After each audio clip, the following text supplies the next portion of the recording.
वार्तांकन रोखठोक बातमी। राष्ट्रवादी काँग्रेस शरदचंद्र पवार पक्षाचे प्रवक्ते विकास लवांडे यांच्यावर आज हरिभक्तपरायण संग्राम भंडारे व काही गोरक्षकांनी आज सकाळी 10च्या सुमारास शाईफेक करण्यात आली। विकास लवांडे गत काही दिवसांपासून वारकरी संप्रदायातील घुसखोरांचा मुद्दा लावून धरला होता। त्यांनी या प्रकरणी घुसखोर हरिभक्तपरायणची एक यादीही जाहीर केली होती।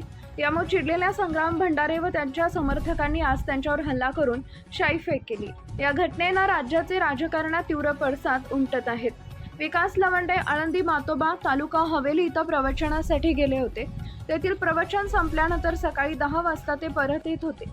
रस्त्यात 3 गाड्यांमधून आलेल्या संग्राम भंडारे व 10 ते 15 गोरक्षकांनी त्यांची गाडी अडवून त्यांच्यावर शाईफेक केली, त्यांना धक्काबुक्की केली।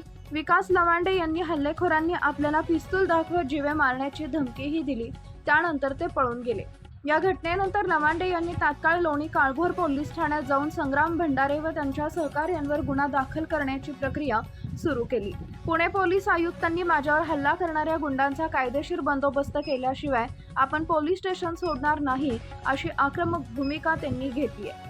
राष्ट्रवादी काँग्रेस शरदचंद्र पवार पक्षाचे अध्यक्ष शरद पवार यांनी काही दिवसांपूर्वी एका लेखाद्वारे वारकरी संप्रदायात प्रतिगामी विचारांच्या लोकांची घुसखोरी झाल्याचा आरोप केला होता। विकास लवांडे यांनी हा हल्ला झाल्यानंतर एक व्हिडिओ जारी करत घडलेला घटनाक्रम सांगितलाय। वारकरी संप्रदायातील संग्राम भंडारे आणि 10 ते 15 गोरक्षक होते। त्यांच्या 2 ते 3 गाड्या होत्या। या सगळ्या गुंडांनी मला निर्जन स्थळी अडवले, मला गाडीतून खाली उतरून माझ्या अंगावर शाईच्या 2 ते 3 बाटल्या होत्या, मला धक्काबुक्की केली। त्यातील दोघांकडे बंदुका होत्या, ते मला जीवे मारण्याची धमकी देत होती, असं त्यांनी निवेदनात म्हटलंय। महाराष्ट्रातील महत्त्वाच्या आणि ताज्या बातम्या पाहण्यासाठी आमच्या जय हो न्यूज चॅनलला सबस्क्राईब करा आणि बेल आयकॉन प्रेस करा।